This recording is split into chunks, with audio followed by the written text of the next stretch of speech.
નમસ્કાર, tax planning with Mukesh પટેલમાં ફરી એક વખત આપનું સ્વાગત છે. હું છું વિક્રમ પાઠક અને ગત સપ્તાહે આપણે આકારણીની વાત કરી હતી અને હવે આકારણી પછી અહીંયા આગળ આપણે વધીએ તો આજે ઇન્કમની એક વાત કરીએ તો એમાં એક ઇન્કમનો એવો એક પાર્ટ આપણને ઘણી વખત સાંભળવા મળે છે, ક્લબિંગ ઓફ ઇન્કમ.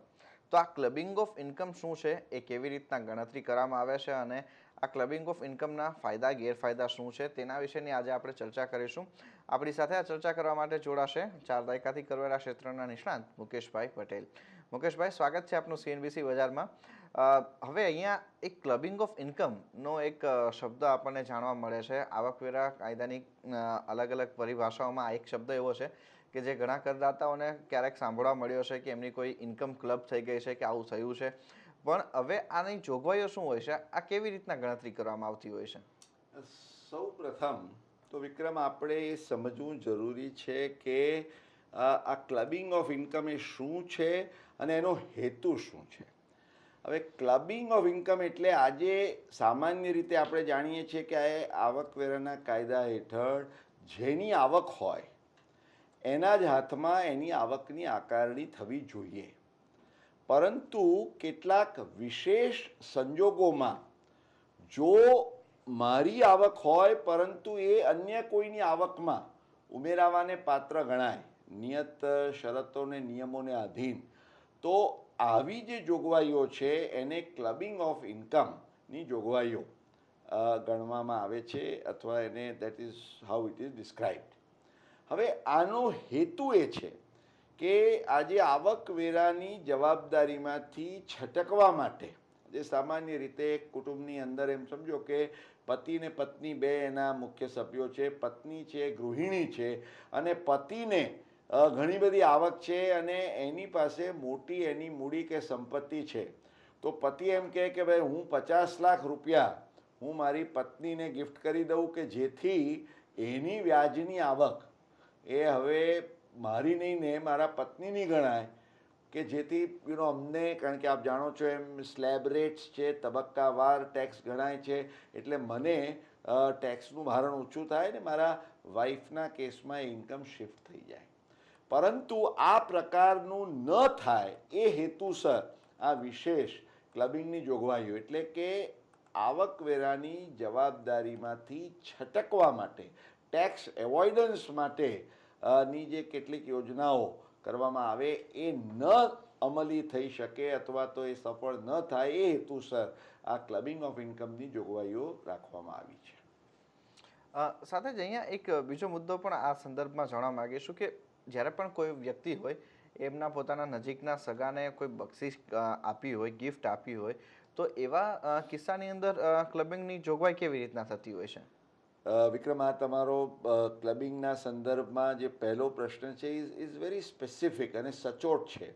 મેં અગાઉ કહ્યું એ પ્રમાણે કે વ્યક્તિ એ આજે પોતાના લગ્ન સાથીને, એટલે કે હસબન્ડ વાઈફને કે વાઈફ હસબન્ડને જો આવી રીતે કોઈ પણ બક્ષિસ આપે, એટલે કે જેને કાયદાના હેઠળ એમ કહેવાય કે transfer of any property without adequate consideration, એટલે પૂરતા અવેજ સિવાય જો મિલકતનું હસ્તાંતર કરવામાં આવ્યું હોય તો તમે કોઈ વાર ઓછી કિંમતે પણ જો કોઈ તમારી મિલકત તમે તમારી પત્નીને આપી દીધી, એમ સમજો કે એક ઘર છે જેનું માર્કેટ વેલ્યુ અત્યારે 1 કરોડ છે, પણ તમે એને 5 લાખ રૂપિયામાં તમારી પત્નીને આપી દીધી, તો 95 lakh is the component of gift. અને એવા કેસમાં જો ભાડાની તમને આવક તમારી પત્નીને થાય તો એ ભાડાની આવક, એટલે કે જે ગિફ્ટેડ પ્રોપર્ટી છે એમાંથી જે કાંઈ આવક થાય એ બક્ષિસ આપનાર એના કેસમાં થાય. હવે કયા સગા માટે, કયા સ્પેસિફિક રિલેશન્સ માટે આ ક્લબિંગ ઓફ ઇન્કમની જોગવાઈઓ રાખવામાં આવી છે, તો ભારતીય સમાજને લક્ષ્યમાં રાખતા પતિ પત્ની, એટલે કે વ્યક્તિને એના લગ્ન સાથી વચ્ચેના આવા ગિફ્ટના ટ્રાન્ઝેક્શન્સ હોય. તે ઉપરાંત આપણે ત્યાં આપ સૌ જાણો છો એ પ્રમાણે we have a joint family system, એટલે જોઈન્ટ ફેમિલીના આધારે જો આજે કોઈએ પોતાના પુત્રની પત્ની, એટલે કે પુત્ર વધુને પણ જો બક્ષિસ આપી હોય તો એ બક્ષિસના સંદર્ભમાં પણ આજે ક્લબિંગ ઓફ ઇન્કમ, કારણ કે પુત્ર પિતાને એમ કહે કે ભાઈ હું નથી આપી શકતો મારી પત્નીને, તો તમે મારી પત્નીને આપો, તો એ પણ આ ક્લબિંગ ઓફ ઇન્કમના સંદર્ભમાં એને ટ્રેપ કરવામાં આવી છે.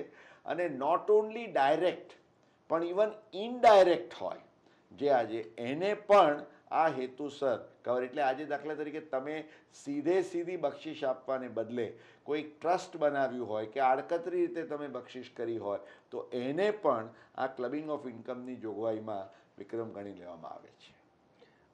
મુકેશભાઈ, અહીંયા એક બીજો મુદ્દો એ પણ રહેશે કે જ્યારે કોઈ વ્યક્તિ પોતાના સગીર વયના સંતાન હોય એમના જે માટે થઈને રોકાણ કરતા હોય કે એમના માટેનું કોઈ ઇન્વેસ્ટમેન્ટ કે એમના માટેના બેંક ડિપોઝિટ્સ કરતા હોય, તો આ સંદર્ભમાં જો આવકો થતી હોય છે તો એ આવકને કેવી રીતના ગણવામાં આવે છે? વિક્રમ, સગીર વયના સંતાન માટે પણ અગાઉ તો જોગવાઈ એ હતી કે ભાઈ વ્યક્તિએ પોતાના સગીર વયના બાળકને કંઈ બક્ષિસ આપી હોય તો એ બક્ષિસમાંથી ઉદ્ભવતી આવકને ક્લબિંગ ઓફ ઇન્કમના સંદર્ભમાં ગણવાની જોગવાઈ હતી.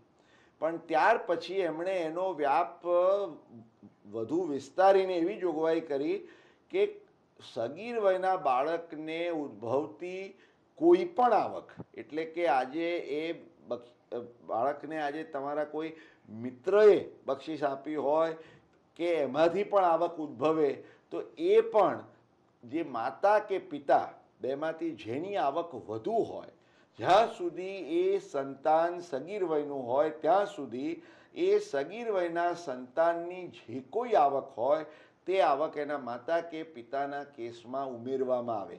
કારણ કે એની પાછળનો આશય એ છે કે ભાઈ સગીર વયના સંતાને સામાન્ય રીતે કોઈ આવક હોવાનું કારણ નથી. હવે એમાં બે અપવાદ એ લોકોએ રાખ્યા છે ને જે મને લાગે છે કે જરૂરી અપવાદ છે, આવકાર પાત્ર છે. એક અપવાદ તો એ છે કે ઘણા કેસોમાં આપણે જોઈએ છીએ કે જે બાળકો હોય પોતે મહેનત કરીને કમાતા હોય છે, તો એવા સગીર વયના બાળકો જેમણે ખરેખર કોઈક ફિઝિકલ વર્ક કરીને એમણે જો પોતે એ આવક મેળવી હોય તો એવી આવક એ બાળકની આવક ગણાય. તે ઉપરાંત જો બાળક, જેને આપણે બાળ કલાકારો જોઈએ છે કે જે પોતાના હુનર કે કૌશલ્યથી પોતે કંઈક આવક કમાતા હોય તો આવી આવક પણ એના માતા પિતાના કેસમાં ક્લબિંગ માટે નહીં ગણાય. આ બે અપવાદોને બાદ કરતાં બાકીની તમામ આવક, એટલે મોટા ભાગે જે રોકાણોની કેવી આવક કહીએ તે તમામ આવક આજે માતા કે પિતાના કેસમાં ક્લબિંગની જોગવાઈ છે. અને એના સંદર્ભમાં એક માત્ર 1500 રૂપિયા નું એક એલાવન્સ છે કે 1500 રૂપિયા બાદ કરીને જે બાકીની આવક છે તેનું ક્લબિંગ કરવામાં આવશે. આ તો વ્યક્તિગત કિસ્સાની વાત કરીએ આપણે મુકેશભાઈ, પરંતુ જો HUFના કિસ્સામાં હોય તો ત્યાં આની ગણતરી કેવી રીતના થાય છે? હવે વિક્રમ, મેં કહ્યું એ પ્રમાણે તમારે જ્યારે આવી રીતે એવોઇડન્સ કરવું હોય, છટકબારી, તો તમે તમારા પત્નીને આપો અથવા તો સગીર વયના સંતાન માટે કોઈ આવી આવકો ઊભી કરીને તમે આયોજન કરો, અથવા તો આજે વ્યક્તિ શું કરે કે પોતાના જ HUFને એ ગિફ્ટ આપે, તો એના માટે પણ સેક્શન 64(2) એટલે 64(1) જે આપણે રિલેશનશિપ્સ જોઈ, 64(1)A એમાં સગીર વયના બાળક માટેની ક્લબિંગની જોગવાઈઓ છે. અને સેક્શન 64(2) હેઠળ આજે જો વ્યક્તિએ પોતાના HUFને કોઈ બક્ષિસ આપી હોય તો એવી બક્ષિસના સંદર્ભમાં પણ ક્લબિંગની જોગવાઈઓ અમલમાં છે. મુકેશભાઈ, આ ક્લબિંગના સંદર્ભમાં જ્યારે પત્ની, લગ્ન સાથી, પત્ની કે પછી સગાઓને જ્યારે આપણે બક્ષિસ ના આપી શકીએ, પરંતુ આપણા ગુજરાતી દર્શકોને ખાસ એ જાણવું હશે કે જો આવી રીતના આયોજન ના થાય તો કેવી રીતના થાય? એટલે તમારે રોડ બ્લોક છે તો ડાયવર્ઝન લઈને કેવી રીતે જવું? દર્શક મિત્રો, that is all about tax planning. કારણ કે ટેક્સ પ્લાનિંગ એટલે તમે શું કરો કે કાયદાના દાયરામાં રહીને કાયદાનું ઉલ્લંઘન કર્યા વગર અને કદાચ કાયદેસરની કોઈ છટકબારી હોય તો એનો ઉપયોગ કે એનો લાભ લઈને પણ તમે આયોજન કરી શકો. હવે દર્શક મિત્રો, આ ખાસ ખ્યાલમાં રાખશો, જે આપણે અગાઉ જોયું એ પ્રમાણે, કે તમે તમારા પત્નીને કે તમારી પુત્રવધૂને બક્ષિસ આપો કે તમારા એચયુએફને તમે બક્ષિસ આપો, તો આ ત્રણેય સંજોગોમાં જો તમે બક્ષિસ આપી હોય એટલે કે ગિફ્ટ આપી હોય તો એ ગિફ્ટમાંથી જે કોઈ આવક ઉદ્ભવે તે આવક એ તમારા પોતાના એટલે કે બક્ષિસ આપનાર જે વ્યક્તિ છે, પતિ હોય તો પતિ કે પત્ની, જો આજે તમે સાસુ કે સસરા હોય એણે એના પુત્રવધૂને બક્ષિસ આપી હોય તો તે, અને જો વ્યક્તિ જે એચયુએફનો સભ્ય છે એ કરતા હોય કે એનો સભ્ય પણ હોય તો પણ એ એના એચયુએફને બક્ષિસ આપે તો એ બક્ષિસના સંદર્ભમાં મેં કહ્યું એ પ્રમાણે આ ક્લબિંગની જોગવાઈઓ લાગુ પડે છે. પરંતુ બક્ષિસ it should be a gift.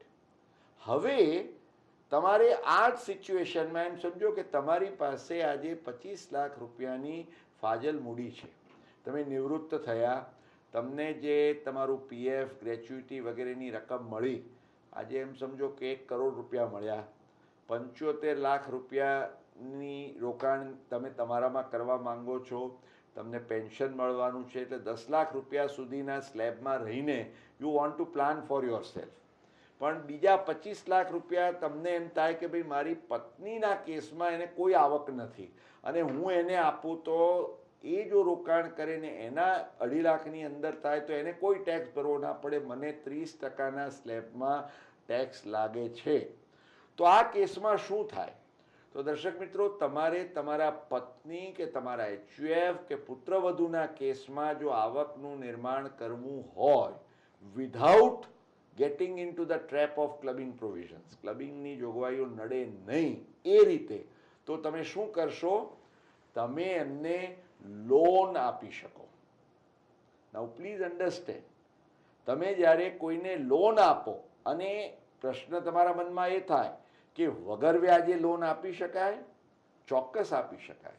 જો તમે બીજા કોઈને વ્યાજ ચૂકવતા ન હો, તમે એવું કરો કે ભાઈ હું કોઈની પાસેથી 50 લાખ રૂપિયા લઉં 12% વ્યાજ ચૂકવીને અને પછી એ પૈસા હું આજે કોઈને વગર વ્યાજે આપી દઉં, તો એ ચાલે નહીં. કારણ કે પછી તમને જે વ્યાજ તમે ચૂકવો છો એ વ્યાજ મજરે મળે નહીં.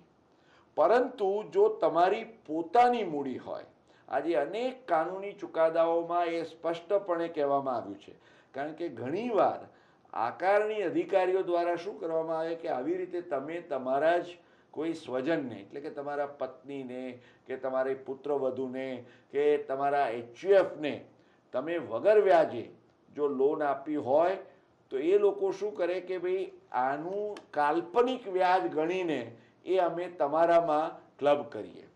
તો દર્શક મિત્રો, આ શક્ય નથી.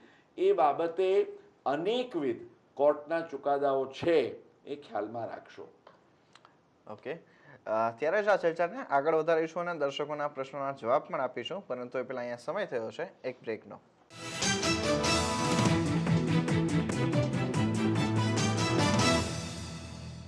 Welcome back. આપ જોઈ રહ્યા છો tax planning with Mukesh Patel. મુકેશભાઈ, બ્રેક પર જતા પહેલા આપ જે વાત કરી રહ્યા હતા ક્લબિંગના સંદર્ભમાં અન્ય આયોજન શું થઈ શકે, અહીંયા તમે કેટલાક કોર્ટના ચુકાદાની વાત કરી. આમાં શું રસપ્રદ ચુકાદા રહ્યા છે ને તેની આપણા કરદાતાઓને શું જાણકારી રાખવી જોઈએ? હવે વિક્રમ, મેં જે કહ્યું કે કોર્ટો સમક્ષ જ્યારે પ્રશ્ન આવ્યો ત્યારે કોર્ટો દ્વારા 2 વાત કહેવામાં આવી. સૌ પ્રથમ તો એમ કહેવામાં આવ્યું કે ભાઈ લોન જે છે, લોનનો વ્યવહાર ઇઝ નોટ અ ટ્રાન્સફર. એને કોઈ પણ સંજોગોમાં ટ્રાન્સફર વિધાઉટ એડિક્વેટ કન્સિડરેશન એટલે કે પૂરતા અવેજ સિવાયનું હસ્તાંતર કર્યું છે એમ ગણી શકાય નહીં, અને માટે આ કલમ 64 હેઠળની ક્લબિંગની જોગવાઈઓ કોઈ પણ સંજોગોમાં લાગુ પડે નહીં. તે ઉપરાંત એમ પણ કહેવામાં આવ્યું છે કે આવકવેરાના કાયદામાં કાલ્પનિક આવક ગણવાની કોઈ જોગવાઈ નથી. એટલે જો મારી મૂડી છે, મેં મારી મૂડી ઉપર ખરેખર કોઈને વ્યાજે પૈસા આપ્યા હોય ને વ્યાજ મેળવ્યું હોય તો એ વ્યાજ તમે મારી આવકમાં ઉમેરી શકો. પરંતુ મેં વ્યાજ નથી લીધું, મને આવક જ ઉદ્ભવી નથી, તો તમે એ કાલ્પનિક આવક મારા કેસમાં ગણી શકો નહીં. આ બે સિદ્ધાંતો, આ બે જે મહત્વની બાબતો આ કોર્ટના ચુકાદાઓમાં સ્પષ્ટ થયું છે. માટે તમારા જે સેક્શન 64 હેઠળના આવા કોઈ પણ રિલેશન્સને તમે ગિફ્ટને બદલે ઇન્ટરેસ્ટ ફ્રી લોન આપો તો વિક્રમ કોઈ પણ પ્રકારની સમસ્યા કે પ્રશ્ન તમને નડી શકે નહીં. આ ઉપરાંત એક નાનકડું બીજું એ પણ પ્લાનિંગ થઈ શકે, જેના વિશે આપણે આ જ શોમાં અનેકવાર વાત કરી ચૂક્યા છીએ કે દાખલા તરીકે તમારા માઇનર ચિલ્ડ્રન હોય, સગીર વયના સંતાન હોય, તો એને માટે મૂડી ઊભી કરવી હોય તો એમાં તમારે કંઈક જુદું આયોજન કરવું પડે, કારણ કે લોન દ્વારા પણ તમે આવક ઊભી કરો તો એ ચાલવાનું નથી. એટલે એમાં તમારે શું કરવું જોઈએ કે you can invest in tax free investments. એટલે કે આજે પીપીએફ હોય કે સુકન્યા સમૃદ્ધિ યોજના હોય, એવા રોકાણોમાં કે જીવન વીમાની પોલિસી હોય, એવા રોકાણોમાં જો તમે તમારા સગીર વયના સંતાનો અથવા તો તમારા પત્ની કે પુત્રવધુ માટે પણ જો રોકાણ કર્યું હોય તો એમાં એટલા માટે ક્લબિંગ લાગુ ન પડે, કારણ કે જે આવક જ કરમુક્ત છે, જે રોકાણમાંથી ઉદ્ભવતી આવક કરમુક્ત છે, એવી આવકનું કોઈ ક્લબિંગ હોઈ શકે નહીં, અને માટે તમારી આવકવેરાની કોઈ જવાબદારી એને કારણે વધી શકે નહીં. ઓકે, આ સાથે અહીંયા એક બીજો મુદ્દો એ પણ રહેશે કે જ્યારે લગ્ન સાથી કે પછી લગ્ન સાથીને પગાર કે મહેનતાણું આપવું હોય તો એ સંદર્ભમાં આ ક્લબિંગ ઓફ ઇન્કમની જોગવાઈઓને કેવી રીતના ધ્યાનમાં રાખવાની? વિક્રમ, જે બક્ષિસની સાથે સાથે એક જોગવાઈ એવી પણ છે, કારણ કે સામાન્ય રીતે આજે કોઈ પણ ધંધાદારી કે વ્યવસાયીને એવું પ્રલોભન થાય કે ભાઈ એક ડૉક્ટર હોય એને એમ થાય કે હું મારા પત્નીને હું પગાર આપું કે ભાઈ મારી પત્ની એ મારા હોસ્પિટલમાં કે નર્સિંગ હોમમાં કામ કરે છે, કે એવું જ કોઈ વકીલ છે કે ચાર્ટર્ડ એકાઉન્ટન્ટ છે એ પણ કરવા ઈચ્છે, અથવા તમે ધંધો કરતા હો તો તમારી પત્નીને તમે કહો કે ભાઈ અમારી પત્ની આ કામ કરે છે એના માટે હું પગાર આપું છું. હવે આવકવેરાના કાયદાની કલમ 64માં એવી જોગવાઈ છે કે જો કોઈ પણ વ્યક્તિએ પોતાના લગ્ન સાથીને કોઈ પણ આવી રીતે પગાર કે મહેનતાણું વગેરે ચૂકવ્યા હોય અને જો લગ્ન સાથી એ માટેના યોગ્ય પ્રોફેશનલ કે ટેકનિકલ ક્વોલિફિકેશન ધરાવતા ન હોય તો તેવા કેસમાં આ જે કોઈ પગાર કે મહેનતાણાની આવક આપવામાં આવે છે તે વ્યક્તિની આવકમાં ઉમેરવામાં આવે. અલબત્ત એમાં એક સ્પષ્ટતા એ પણ કરવામાં આવી છે કે it must be given out of a concern in which the person has a substantial interest. એટલે કાં તો હું મારી પ્રોપ્રાઇટરશીપમાંથી અથવા તો કોઈ કંપની કે ભાગીદારી પેઢીમાંથી જો આપતો હોઉં તો એની અંદર 20%થી વધુ મારો ઇન્ટરેસ્ટ હોવો જોઈએ. તો એ કેસમાં જો હું પગાર આપું તો ક્લબિંગ થાય. જો 20%થી ઓછો ઇન્ટરેસ્ટ હોય તો ક્લબિંગની જોગવાઈઓ લાગુ પડે નહીં. આ ઉપરાંત તમારે એ પણ ખ્યાલમાં રાખવાનું છે કે આ જોગવાઈનો મુખ્ય આશય શું છે કે ભાઈ પત્ની છે એ પૂરતું ભણેલ ગણેલ ન હોય અને તમે એમનેમ જ પગાર આપવા માંગો છો, તો એવા કેસમાં આ બધા વિવાદ ઊભા થઈ શકે. પરંતુ જો પત્ની પ્રોફેશનલ કે ટેકનિકલ ક્વોલિફિકેશન ધરાવતા હોય અને એટલા માટે આજે બહેનોને, આજે માતા પિતાઓ છે તે એને ભણાવે છે, ગણાવે છે કે જેથી એ સાસરે જાય ને બીજું કંઈ કામ ન કરે તો પણ એ ક્વોલિફિકેશન્સ એને એના સાસરિયાઓને આ ટેક્સ પ્લાનિંગ માટે પણ કામમાં લાગે. કારણ કે આજે એક ડૉક્ટર હોય, એના પત્ની ડૉક્ટર છે તો એક ડૉક્ટર ડૉક્ટરને પગાર આપી શકે, વકીલ વકીલને પગાર આપી શકે. એટલું જ નહીં, આ પ્રોફેશનલ કે ટેકનિકલ ક્વોલિફિકેશન્સની કોઈ વ્યાખ્યા નથી. એટલે કોર્ટોએ તો એવું પણ કહ્યું છે કે ભાઈ જો કોઈ વ્યવહારુ જ્ઞાન પણ જો આજે કોઈ વ્યક્તિ ધરાવતું હોય ને કયા પ્રકારનું, આજે દાખલા તરીકે કોઈ બહેને બીકોમ કર્યું છે અને આજે એના પતિનો ધંધો સંભાળે છે, ઓફિસ એડમિનિસ્ટ્રેશન જુએ છે, તો એને અનુરૂપ કામ એ આજે પ્રોફેશનલ કે ટેકનિકલ ક્વોલિફિકેશન્સની વ્યાખ્યામાં આવી જાય. એટલે આ પ્રકારનું પ્રેક્ટિકલ અથવા તો વ્યવહારુ જ્ઞાનના આધારે પણ જો પગાર કે મહેનતાણું ચૂકવાતું હોય તો વિક્રમ એ મુજબનું પ્લાનિંગ થઈ શકે. અન્યથા તમારે ક્લબિંગની જોગવાઈઓનો ખાસ ખ્યાલ રાખવાનો રહે. બિલકુલ, તો આ તો ક્લબિંગ ઓફ ઇન્કમની જોગવાઈઓની વાત થઈ. હવે દર્શકોના પ્રશ્નોના જવાબનો સિલસિલો શરૂ કરીએ. મુકેશભાઈ, પહેલો પ્રશ્ન અહીંયા આપણા અને તમારા અને મારા ખાસ એક ફેનનો લેવાનો છે. રોહિતભાઈ શાહ છે. રોહિત કુમાર શાહ જ્યારથી આપણે આ ટેક્સ પ્લાનિંગ શરૂ કર્યું ત્યારથી આપણા એપિસોડ રેગ્યુલરલી જોવે છે અને તેઓને આપણી માહિતી ઘણી રસપ્રદ અને રોચક તેમજ ઉપયોગી સાબિત થઈ છે. રોહિતભાઈ, આપનો ઘણો આભાર. તમે અમારા આ શોને આટલો બધો બિરદાવ્યો અને અમને દર સપ્તાહે વિના ચૂક જોઈ રહ્યા છો. આ જોવાનું ચાલુ રાખજો ને અમે તમને માહિતી આપવાનું ચાલુ રાખીશું. પ્રશ્ન ઉપર આવીએ એમના, તો એ પોતે શેર બજારમાં લેવેચ કરે છે અને એસટીટી જે પે કરે છે એ એસટીટી ઉપર મૂડી નફાની ગણતરી વખતે એના ખર્ચ તરીકે બાદ લઈ શકાય કે કેમ, તેવો એક પ્રશ્ન છે. જો કે આ પ્રશ્ન ઘણા બધા મૂડી બજારમાં કામ કરતા, રોકાણ કરતા કે ટ્રેડ કરતા લોકોનો પણ હશે. મુકેશભાઈ, રોહિતભાઈ, સૌ પ્રથમ તો મારા તરફથી પણ ખૂબ ખૂબ આભાર.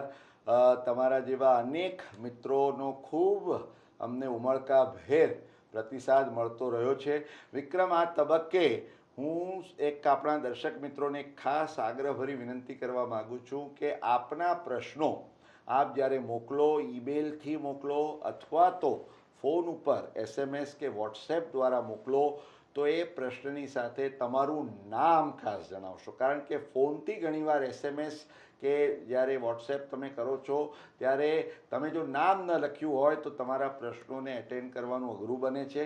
કદાચ તમારે ઘણા લોકોને એ થાય છે કે અમારે અંગ્રેજીમાં પ્રશ્ન પૂછતા અમને મુશ્કેલી પડે છે, એટલે પેલું ગુજરાતીનું અંગ્રેજી કરવા જવામાં ભૂલો પણ થાય છે.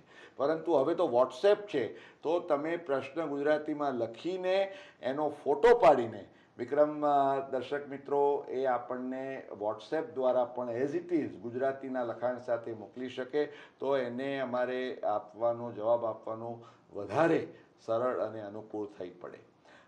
તો આપનો જે પ્રશ્ન છે રોહિતભાઈ, એનો જવાબ એ છે કે આવકવેરાના કાયદાની કલમ 48 સેક્શન 48 એનો એક 5th પ્રોવિઝો, જે 5મો પ્રોવિઝો છે, એમાં સ્પષ્ટ જોગવાઈ છે કે મૂડી નફાની કરપાત્ર રકમની ગણતરીના હેતુસર સિક્યોરિટીઝ ટ્રાન્ઝેક્શન ટેક્સ એટલે કે એસટીટીની રકમ તમને કપાત તરીકે બાદ મળી શકશે નહીં.